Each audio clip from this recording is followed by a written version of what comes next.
ये सरपंच जिसका नाम प्रेम सिंह है, ये इंसाफ मांग रहा था, तो उसके ऊपर अब पुलिस ने पीएसए लगा दिया और पुलिस ये कहती है कि ये हार्डकोर क्रिमिनल था। कहेंगे, सत्य लिखेंगे, सत्य चलेंगे। नमस्कार दोस्तों, मैं हूं दीपक सिंह, दैनिक सवेरा समाचार से। पिछले दिनों हमने आपको एक खबर दिखाई थी जिसमें हमने आपको बताया था कि एक शख्स जिसकी उम्र लगभग 50-60 साल है और ये सरपंच है और ये ज़िला रियासी के तहसील मोहर के चसाना थलाकोट इलाके में ये रहता है और काफ़ी इसकी वीडियोस भी जो थी वो वायरल हो रही थी। और ये शख्स जो था, ये सरपंच जिसका नाम प्रेम सिंह है, ये इंसाफ मांग रहा था। ये बोल रहा था कि इसके साथ अन्याय हो रहा है, पुलिस उसके साथ व्यवहार जो है वो बिल्कुल ठीक नहीं कर रही है। और हमें लगता है कि सिर्फ हमने ही नहीं, बहुत सारे सोशल मीडिया पर ये खबरें जो थी, बहुत सारे चैनल्स ने इन खबरों को प्रकाशित भी किया था। और उसके बाद अब खबर ये है कि उस प्रेम सिंह के ऊपर उस सरपंच के ऊपर, जिसके लिए लोग ये कहते हैं कि वो काफ़ी अच्छे व्यक्तित्व का व्यक्ति है और वो काफ़ी सपोर्ट करता है लोगों को, तो उसके ऊपर अब पुलिस ने पीएसए लगा दिया और पुलिस ये कहती है कि ये हार्डकोर क्रिमिनल था और कई समय से ये पुलिस को चकमा दे रहा था और इससे जो उस इलाके का वातावरण था वो भी शुद्ध नहीं था, इसलिए इसके ऊपर पीएसए लगाया गया है। लेकिन सच्चाई क्या है, कहानी क्या है, वो आपको विस्तार में बताने जा रहे हैं। जब ये शुरुआत में हमने खबर की थी तब की कुछ तस्वीरें हम आपको दिखाने जा रहे हैं। ये तस्वीरें तब की हैं जब पुलिस ने, हमें लगता है फर्स्ट टाइम जब हमारे पास ये मामला आया था, तो उस समय पुलिस ने इस शख्स को गिरफ्तार किया था और वहाँ पर लोग, हिंदू हो या मुस्लिम, सब इस शख्स को, इस सरपंच को, प्रेम सिंह को सपोर्ट कर रहे थे। ये तस्वीरें देखें, उसके बाद लड़की की बात आपको सुनाते हैं, प्रेम सिंह क्या कहता है वो सुनाते हैं, लोग क्या कहते हैं, उस समय लोग क्या कहते थे इस शख्स के बारे में जिसको पुलिस ये कहती है कि क्रिमिनल है, इसके ऊपर पीएसए लगना ही चाहिए था और अब लगा है। तो उन लोगों की भी बात सुनाते हैं और उसके बाद आपको ये भी बताने की कोशिश करेंगे कि ये पीएसए कब लगाया गया। सुनने में तो ये आया बीच में कि डीएसपी और उनके 6 और कर्मचारी, जो पुलिस के कर्मचारी थे, जो पहले डीएसपी साहब थे, उनके खिलाफ रियासी कोर्ट की तरफ से डायरेक्शंस थी कि उन पर एफआईआर लॉन्च की जाए। पहले ये तस्वीरें देखें।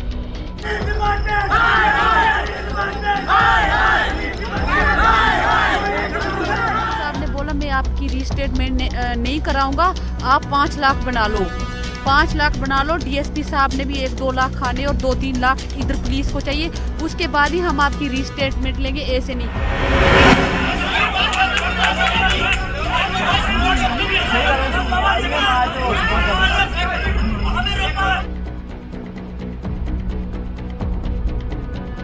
में बुलाया, एसएचओ ने मुझे लातों से मारा है और पकड़ के घसीटा।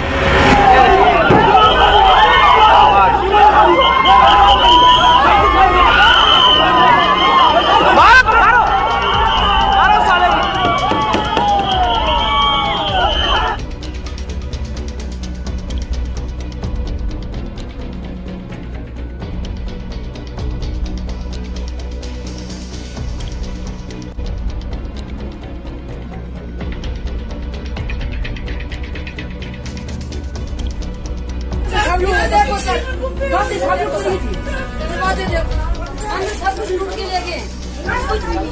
जितना था हमारा, मंगलसूत्र थे, कानों से बालियां, जो जितना भी कुछ है और सब कुछ लूट के ले गए। 5 घंटे ऊपर वाले घर पे उसने बंद करके रखा है और मेरी सिस्टर के साथ रेप किया है। पुलिस वालों ने कम से कम 100 बंदा था, उसके साथ रेप हुआ और दूसरी को बेरहमी से मारा, 4 बहनों को मारा है। हमने एफआईआर देनी और पुलिस हमें बाहर नहीं जाने दे।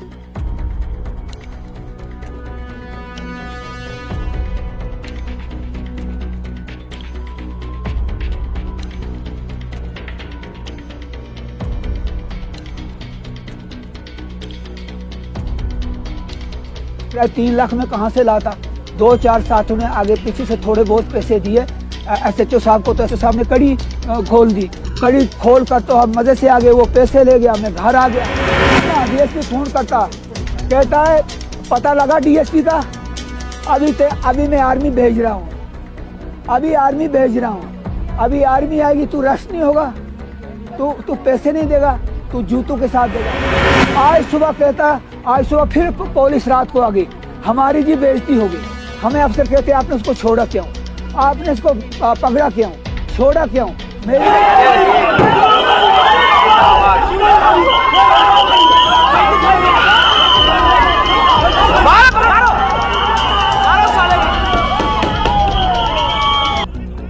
आज समय ऐसा है कि आप सत्य के खिलाफ आवाज़ उठाओगे तो आपकी आवाज़ कुचल दी जाएगी।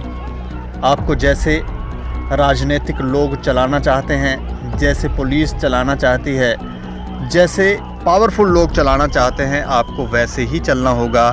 सत्य नहीं बोलना होगा। और सत्य बोलने के वालों का क्या हश्र होता है वो समाज में कई उदाहरणों से जाना जा सकता है। इस मामले में पुलिस ने प्रेम सिंह के खिलाफ PSA लगाया है और पुलिस ये कहती है कि ये शख्स जो है ये हार्डकोर क्रिमिनल है, इसके खिलाफ 10 मामले हैं और ये हिंदू मुस्लिमों के बीच में भी विवाद जो है वो करवाता है। अब वहाँ के लोग जो हैं वो इसके बिल्कुल विपरीत हैं। लोग हिंदू हों या मुस्लिम, वो बिल्कुल इसके समर्थन में है प्रेम सिंह के।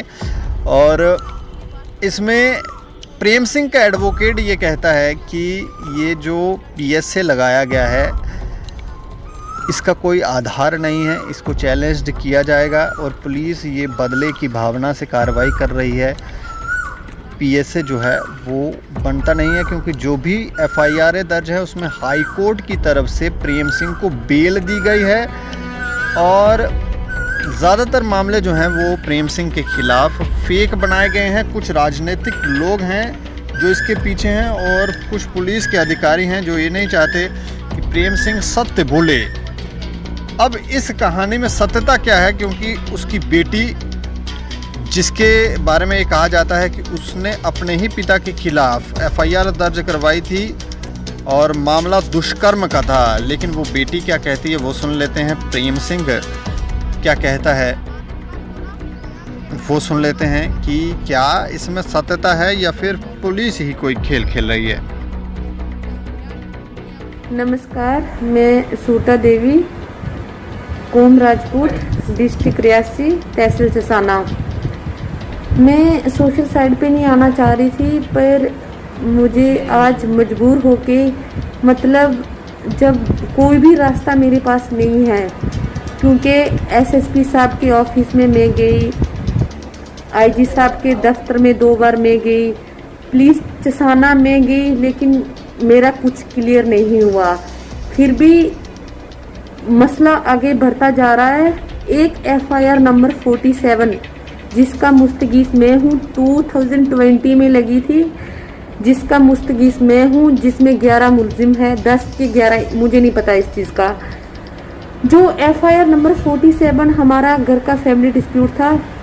मैं हमारे NC पार्टी के लीडर मोहम्मद अमीन, जिन्होंने एक लड़ाई झगड़े की जगह, मैं उर्दू रीडिंग करना नहीं जानती, बिल्कुल नहीं आता, तो जो मोहम्मद अमीन हमोसान के रहने वाले, हमारी पंचायत ठालकोट के NC पार्टी के लीडर, जिन्होंने FIR में कुछ और पीरों को रखा, वो भी मोहम्मद लोग शहीदों को रखा, पता नहीं 5 से 6 लोगों को उनको रखा, पता नहीं कुल मिला के 10 मुलजिम, जिनके ऊपर झूठे एलिगेशन 376, जिस FIR में मेरे पापा को भी रखा, मुझे पापा को कोई चीज़ पता नहीं था। DSP मोहर और NC पार्टी DSP मोहर NC पार्टी के लीडर, उन्होंने मिलके मेरे एक कज़न है, मैं उनको नॉमिनेट नहीं करूँगी क्योंकि उनको भी DSP सर बहुत उनका मिसयूज़ करते हैं, मतलब उनका ब्रेन वॉश करके कभी फैमिली पे अटैक करवाते हैं, कभी कुछ। मोहम्मद अमीन डीएसपी ने मिलके जो भी उर्दू में एप्लीकेशन लिखी थी उसमें झूठे झूठे एलिगेशन लगाए थे। जब एफआईआर लगी मुझसे सिग्नेचर करवाया। सिग्नेचर करने के बाद मुझे पता चला इस एफआईआर में कितने मुलजिम हैं, कौन और कहाँ से।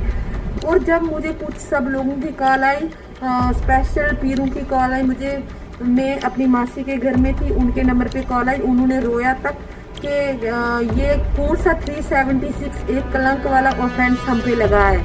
फिर मुझे इस चीज़ का पता चला। फिर मैंने अपने कज़न जिनका कॉन्टैक्ट डीएसपी साहब से था, अमीन अंकल का, मैंने अमीन अंकल को बोला कि ये अंकल ये बहुत गलत चीज़ की है आपने, जो एफआईआर नंबर 47 के अंदर जितने भी मुलजिम आपने रखे ये सब गलत है, ये झूठे एलिगेशन है। आपने एक गलत एप्लीकेशन लिखी है, आपने गलत किया है। जब डीएसपी सर से मेरा कांटेक्ट नहीं हुआ, मैं झूठ नहीं बोलूँगी, मेरे पास कांटेक्ट नंबर नहीं था। डीएसपी अंकल ने अमीन को बोला, डीएसपी सर ने अमीन अंकल को बोला कि आप लड़की को कन्वेंस कर दो। अमीन अंकल ने बोला कि डीएसपी साहब बोल रहे हैं आप एक रीस्टेटमेंट कर दो, नहीं स्टेटमेंट कर दो, जो आपका बयान होगा जज साहब के पास, आपने उसमें एक भाई के खिलाफ बयान देना है। जब मैंने अमीन अंकल को सबको क्लियर मना कर दिया कि मैं किसी के खिलाफ बयान नहीं दूंगी, तो ये आपने झूठी एफआईआर लगाई है, कल को मैं मर जाऊंगी, आप रिस्पॉन्सिबल होंगे, डीएसपी मोर रिस्पॉन्सिबल होगा। तो अमीन अंकल ने मुझे बोला कि बेटा ऐसा कुछ नहीं होगा, डीएसपी मोर ने हमसे कमिटमेंट किया है, मैं आपका पैचअप करवा दूंगा, इस एफआईआर को ख़त्म कर दूंगा, जब लड़की की एक स्टेटमेंट होगी तो तब ख़त्म होगा ये चीज़। तो उसके बाद उन लोगों के कहने पे मेरी एक स्टेटमेंट हुई, होने के बाद उन लोगों ने ही एसएचओ साहब जो साजिद थे, उनका कोई कसूर नहीं है, उनको भी प्रेशर किया कि लड़की की स्टेटमेंट करवा दो जल्दी। एसएचओ साहब को किसी चीज़ का पता नहीं था। तो उसके बाद क्या होता है, जब मैंने स्टेटमेंट की, एक भाई के खिलाफ बयान दिया, बाकी लोगों के खिलाफ लड़ाई झगड़ा, और पीरों के खिलाफ कुछ नहीं दिया जो मोहम्मदन लोग थे। उस चीज़ को चलते वो एसएचओ साहब ट्रांसफ़र हो जाते हैं, फिर दूसरे आते हैं, फिर उनसे मैंने बात की, ये झूठी एफआईआर है, झूठे एलिगेशन, ऐसा कुछ नहीं है, ये प्रेशर में लगी है, प्रेशर में स्टेटमेंट हुआ है सब कुछ। देखिए पहला कसूर उनका ये है, पहला कसूर उनका ये है कि उसने देशद्रोही लोगों को छोड़ा, और उसको पता था, उसके पास हमने बात पहुंचाई थी। 15 दिन तक 15 दिन हरास के बाद पुलिस ने छोड़ दिया। पहला कसूर उनका ये था। दूसरा हाँ छोड़ दिया, क्योंकि एसएसपी के इशारे पर एसएचओ काम करता है, डीएसपी काम करता है। दूसरा एसएसपी साहब का सबसे बड़ा कसूर, अगर 1 साल तक अगर मैं देशद्रोही, अगर मैं 376 का मुलजिम था तो 1 साल मुझे क्यों नहीं गिरफ्तार किया? जब मैंने 1 साल के बाद पुलिस को करप्शन के लिए रोका तो मैं मुलजिम कैसे बन गया? फिर एसएसपी साहब पर सबसे बड़ा कसूर है कि अगर मेरी बेटी आईजी के पास गई, आईजी के पास एप्लीकेशन दी कि जनाब मैंने जो है पुलिस की साजिश पर अपने बाप पर पर्चा दिया, मेरी री इन्वेस्टिगेशन वो री रिकॉर्ड दोबारा कराया जाए और केस को खारिज कर दिया जाए, और कोर्ट से भी आर्डर लड़की ने लाया। वो कोर्ट का आर्डर लेकर वो दरख्वास्त लेकर एसएसपी साहब के पास पहुंच गई, तो एसएसपी साहब ने सीधा लड़की को कहा, भाई ये बंदा पुलिस के खिलाफ बोलता, हमने इसको नहीं बख्शना, तू चले जा घर, अगर तू ज्यादा करेगी तो आपको अंदर कर दे। तो एसएसपी साहब, क्या अगर एक लड़की कह रही कि पर्चा झूठा तो क्या पर्चा खारिज करना पुलिस नहीं कर सकती? जनाब मुझे पते के बगैर ही 2 लाख रुपया सुमित शर्मा और रोहित शर्मा को दे दिया था। तो इतनी देर पुलिस आती है, रजाक बीडीसी को मैं सिर पर कुरान देकर पूछूंगा, मुझे खोलने लगी तो भाई इसकी कड़ी खोलो। और जनाब देखो सिख जो लोग हैं वो धर्म के बहुत पक्के हैं।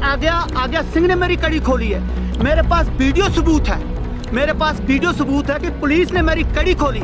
जब पुलिस मेरी कड़ी खोलने के लिए आई तो मैं 100 गवा दूंगा। मैंने खड़े होकर ऐलान किया कि जब तक एसएचओ अगर मेरा बूट उठाकर माफ़ी नहीं मांगेगा तब तक मैं कड़ी खोलने नहीं दूंगा। वहाँ 100 बंदा था और मैं कड़ी नहीं खोलने देता था, उन्होंने ज़बरदस्ती मेरी कड़ी खोली। कड़ी खोलने के बाद तो आगे लड़ाई कैसे शुरू हुई ये मुझे पता नहीं कि कपूर सिंह ने 2 लाख दे दिया। जब कड़ी खुलने के बाद 15 मिनट के बाद मुझे कपूर सिंह कहता जी मैंने 2 लाख देकर कड़ी आपकी खुलाई, घर को भागो। तो उस वक्त मैं बोलना शुरू कर दिया, मैंने कहा पुलिस वालों 2 लाख वापस करो। तो उस वक्त पुलिस की और मेरी दोबारा झपट शुरू हुई और मुझे पुलिस कहने लगे कि आपको डीएसपी साहब खालिद अशरफ साहब मोहर में बुला रहे हैं। तो मैं उस वक्त छंकार सिंह की गाड़ी में बैठा हुआ था। तो मैंने कहा जी मैं इस वक्त नहीं जाऊँगा, रात पड़ गई, मैं सुबह जाऊँगा। इस बात पर अनबन हुई तो वो पुलिस ने दोबारा मुझे घसीट कर मार पीट कर गाड़ी में लगे बिठाने। तो वहाँ कुछ इंसाफ पसंद लोग थे, उन्होंने पुलिस को कहा कि भाई आप इसको क्यों मार रहे हो, ये तो पहले मर रहा है। तो इस बात पर पुलिस ने उन लोगों की भी पिटाई शुरू कर दी। जब लोगों की पिटाई शुरू कर दी तो मैं वहाँ से भाग गया।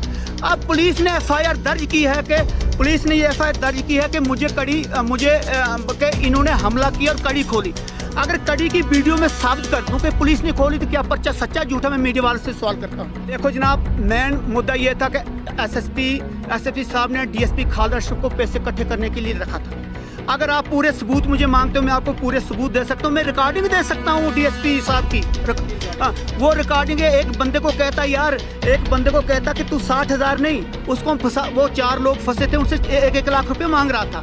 1-1 लाख रुपए मांग रहा था। 1-1 लाख मांगने के बाद वो जो चौथा बंदा था वो गरीब था, वो पैसा ज़्यादा नहीं दे सकता था, तो उसने कहा जी वो 60,000 देता। कहने लगे यार उसको रहने दो, उसके खिलाफ पर्चा दे देंगे। तो ये बातें भी हमने एसएसपी साहब के नोटिस में लाई। मैं आपको एक बंदा दिखाऊंगा गोवा जो मीडिया में बोलेगा, वो एसएसपी साहब के पास गया जी, मुझसे चौकी अफसर साहब ने पैसे लिए, उसने उसी वक्त चौकी अफसर को फ़ोन किया। हाँ, देखो जनाब, एक बहुत बड़ी बात है, नया डीएसपी फ़ोन ही नहीं उठाता। मैंने 10 दफ़ा उसको फ़ोन किया, जाओ, वो मेरा फ़ोन ही नहीं उठाता है। ना उसने मेरे साथ कोई गलत किया ना सही किया, वो फ़ोन ही नहीं उठाता है। तो आपको वहाँ पे था। और ठाकर प्रेम सिंह जो है वो एक हमारा पड़ोसी है, हिंदू धर्म का है और राजपूत ख़ानदान से है। और सर 1947 से 100 साल से पहले जो उनका ख़ानदान है हमसे अच्छा रहा। हम मुसलमान हैं वहाँ, तो ज़्यादातर हम मुसलमान ही हैं वहाँ, लेकिन उनका ख़ानदान हमारे से अच्छा रहे और आज भी अच्छे हैं। ठाकर प्रेम सिंह जो है वो इलेक्शन लड़े हैं, असेंबली इलेक्शन, तो वहाँ जो पार्टी थी नेशनल कॉन्फ्रेंस की, और उन्होंने उस दौर से भी उन्हें दबाव में रखा और उस पार्टी ने उनको ना उठने दिया। और वो एक सच्चे इंसान हैं, सच्ची बात करते हैं। हिंदू मुसलमान हो, सिख हो, ईसाई हो, वो करप्शन के ख़िलाफ़ हैं और गरीब के हमदर्द हैं सर। ये सर कुरान और गीता गवाह, सच बोलता हूँ। नहीं तो उनकी बेटी ने जो एफआईआर उनके ऊपर दी थी वो भी फेक है सर। वो फेक है, वो गलत है। उसकी 2 बीवियाँ हैं, मेरे पड़ोस पे सर, वो 2 बीवियाँ हैं। तो ठाकर प्रेम सिंह की वो दोनों बीवियों के जो बच्चे हैं उनकी आपस में भाइयों की लड़ाई हुई। लड़ाई होने के बाद लड़की पुलिस के पास आई चसाना में, और वहाँ एक एनसी का बंदा था, वो उसके ख़िलाफ़ था और उसी ने दरख्वास्त लिखी। और लड़की के हाथ में जब दरख्वास्त दी, ये कहा कि एसएचओ को दे, और अपने बाप के ख़िलाफ़ तो ऐसा पर्चा लगा। और सर जब लड़की वापस घर आई और उसको भाइयों ने बोला, हम पड़ोसी ने बोला, भाई ये क्या बात है, ऐसी तो बात नहीं है, बात क्या है। उसने कहा जी मुझे फलाने बंदे ने दरख्वास्त लिख के दी, वो एनसी का एक वर्कर है, उसने दरख्वास्त लिख के दी। और वो जो पर्चा था वो मैंने वो दरख्वास्त देखी नहीं, वो एफआईआर जो है वो उन्होंने अपने तरफ से लिखा है, लेकिन मेरी तो ऐसी कोई बात नहीं है। जब खालिद जो जनाब डीएसपी थे मोहर के, उनकी साजिश भी थी कि प्रेम सिंह को मैं हरासमेंट करूं, प्रेम सिंह को मैं हाथ लूं, वो करप्शन की बात क्यों करता है। अब डीएसपी की बात थी वो, तब ही प्रेम सिंह को हरासमेंट करने की उन्होंने कोशिश की। और जब कड़ी डाली, लोगों ने कहा भाई इसको कड़ी क्यों डाली तुमने, क्या बात है। ये तो एक पर भी पता लगा सर, मैंने एक वीडियो चढ़ाई थी प्रेम सिंह और इनके बारे में, उस डीएसपी ने मुझे बुलाया और मैं चसाना थाने। ये कब वीडियो चढ़ी थी सर? जब ये इनके एफआईआर लगा था, पर्चा लगा था, तब वो डीएसपी साहब वहीं पे थे। हाँ, वो खाली डीएसपी वहीं थे और उन्होंने मुझे बुलाया। जब चसाना थाने पे मैं आया, वहाँ एक मुंशी था या आईओ था जिसको मैं जानता नहीं हूँ। उन्होंने कहा जी आपको डीएसपी बुलाता है, और मेरा एक भाई भी है पुलिस में, मैंने उनसे कांटेक्ट किया। वो बोलने लगे जी वो लाख रुपया मांगता है, आपने वीडियो क्यों चढ़ाई है। मैंने कहा जी लाख रुपए वीडियो चढ़ा। हाँ, वीडियो चढ़ाने का जी आपने क्यों बात की प्रेम सिंह की, आपने अख्तर शाह की, मकसूद शाह की बात क्यों की। और सर मैंने एक एडवोकेट से बात की जो मुझसे हमेशा ही हमदर्द रहते हैं, एडवोकेट वो मोहर के ही हैं। तो मैंने जब उनसे बात की जी मुझे डीएसपी एक वीडियो चढ़ाने का लाख रुपया मांगता है, उन्होंने कहा जी उसका बांग बोसड़ा जो है सुबह मोहर से चले जाएगा, आप ना मोहर आना। और सर मैंने पैसा न दिया और ना मैं मोहर आया, लेकिन डिमांड उसने की। आप क्या चाह रहे हैं अभी? अब मैं ये चाहता हूँ सर कि जो इन लोगों के खिलाफ ये FIR लगा है, ये बिल्कुल फ्रॉड है, बिल्कुल झूठ FIR है सर। चाहे CBI इन्वेस्टिगेशन होनी चाहिए। हाँ सर, इसको CBI विजिलेंस, तो सर हमारे जो गुलाबगढ़ मोहर के अंदर है वो करप्शन ही करप्शन है। वहाँ जो अफसर आता है, जो भी ऑफिसर आता है सर, नहीं तो अब ठीक नहीं है सर। अब तो जो नया हमारा DSP आया है और हमने सुना है SSP भी नया आया है, जो तब से हमारे इलाके का माहौल जो है वो अच्छा है। और सर उससे पहले वहाँ बदअमनी थी, ऐसी बदअमनी थी सर जैसे 1947 में गदर पड़ा था, जंग थी, ऐसा गदर था सर। और छोटी सी दरख्वास्त पे सर 50,000 20,000 लोगों की ज़मीनें गिर गई हैं, लोग परेशान हैं, नरेगा में काम करते हैं, हिमाचल में काम करते हैं गिरती मार के, और आगे छोटी सी एक दरख्वास्त होती है, उस पर पहले पिटाई शुरू तो फिर पैसा शुरू सर। ये जुल्म है सर। हम प्रेम सिंह की बात सुनी, उसकी बेटी की बात आपने सुनी, वो तस्वीरें देखी जो वहाँ पर उस समय वहाँ पर जो पुलिस और लोगों के बीच में झड़प हुई थी प्रेम सिंह को लेकर ही। लोगों की बात सुनी आपने। लोग ये कहते हैं कि वो कोई भेदभाव नहीं करता, अन्याय के खिलाफ आवाज उठाने वाला शख्स, और अब उसके साथ इस तरह की जो कार्रवाई हो रही है, लोग जो हैं वो काफ़ी डर सहम गए हैं। और लोग ये कहते हैं कि पुलिस जो है वो DSP साहब, जो पहले DSP साहब थे, उनको बचाने के लिए, 6 अधिकारियों को बचाने के लिए, उनके साथ 6 अधिकारी थे, उनको बचाने के लिए ये सब कार्रवाई हो रही है। दरअसल मैं आपको बात बताऊं तो 5 मई को रियासी कोर्ट की तरफ से डायरेक्शन दी गई थी कि DSP और उनके 6 और अधिकारी, उनके साथ जो सहयोगी थे, उनके खिलाफ FIR दर्ज की जाए। FIR दर्ज करने के पीछे का कारण ये था कि ये जो DSP साहब थे, वो उस समय जो DSP साहब थे, उन्होंने कई ऐसे मामले बनाए थे, उसकी भी खबरें हमने आपको प्रकाशित करके बताई थी। कई ऐसे मामले बनाए थे जिसमें लोगों के साथ, लोगों पर फेक मामले बने थे, और कुछ ऑडियोज भी वहाँ से वायरल हुई थी। उन्हीं DSP साहब के खिलाफ अब ये कहा गया था, उनके साथ 6 सहयोगी, इनके खिलाफ FIR दर्ज की जाए। तो FIR दर्ज होने के 2 दिन दिए गए कि 2 दिन के अंदर किया जाए, तो इन्होंने थोड़ा समय मांगा था पुलिस ने, और कहा था कि हमें थोड़ा समय दिया जाए। तो 21 तारीख का समय दिया गया था। जो जानकारियां हमें वहां पर उनके एडवोकेट साहब ने या उनके वहां पर जो सहयोगी लोग हैं उन्होंने जानकारियां दी, वो हम बता रहे हैं आपको। उन्होंने कहा कि हमें थोड़ा समय दिया जाए। जब समय दिया गया तो उसके बीच में प्रेम सिंह जी का जो एडवोकेट थे, जो वकील साहब थे, उन्होंने वापस से कोर्ट से ये गुहार लगाई थी कि समय नहीं, अभी बहस होनी चाहिए। लेकिन फिर भी कोर्ट ने यह डायरेक्शन दी कि ठीक है, 21 तारीख को अपने कुछ जो विटनेस है उन लोगों को लेकर आएँ और फिर DSP साहब और उन लोगों पर FIR दर्ज कर दी जाए। तो जैसे ही इस कोर्ट की तरफ से डायरेक्शन आई और जब वो कोर्ट से बाहर निकल रहे थे, तो वहाँ से प्रेम सिंह को जो जानकारियाँ हमारे पास लोगों ने प्रोवाइड करवाई हैं वो हम बता रहे हैं कि प्रेम सिंह को वहाँ पर जैसे ही वो बाहर निकले तो पुलिस के कुछ लोगों ने उनको उठाया और उठा के उन्हें पुलिस स्टेशन ले गए और वहाँ PSA लगाया और वहाँ से सीधा कोट भलवाल जेल भेज दिया गया। ये कल का मामला है और इसमें ज़्यादा समय नहीं लगाया गया। लोग ये कहते हैं कि हमें शक है कि ये सब DSP साहब और उनके जो सहयोगी हैं उनको बचाने के लिए ये सारा खेल जो है वो पुलिस खेल रही है। पहले भी वहाँ पर लोगों के ऊपर फेक मामले बनाए जा रहे थे और अब भी, जिसकी लोग ये मांग कर रहे थे कि उसकी जांच होनी चाहिए, एक सिट बनाया जाए, CBI जांच हो, कुछ हो, लेकिन वो नहीं हुआ। और कोर्ट की डायरेक्शन के बाद जब कोर्ट ये डायरेक्शन दे रहा है कि FIR दर्ज की जाए, तो उसके बाद आप सोचें कि इतना ये सारा जो है, लोग ये कहते हैं कि ये सारा खेल रचा गया है उन लोगों को बचाने के लिए और अब वो कोट भलवाल जेल में हैं। लोग ये कहते हैं कि उनको इंसाफ मिलना चाहिए। हम भी ये कहते हैं कि किसी बेकसूर को उसके खिलाफ कभी गलत नहीं होना चाहिए और ये एडमिनिस्ट्रेशन का ही शायद थोड़ा ढीला रवैया है। जिन्होंने शायद समय रहते सही फैसले नहीं लिए, इसलिए ये सब हो रहा है। और इस मसले पर जब हमने पुलिस से बात की, पुलिस के जो आला अधिकारी हैं, जो एसएसपी साहब है, डीएसपी साहब है, उनसे बात की, तो उनका क्या कहना है वो मैं आपको बता दूं।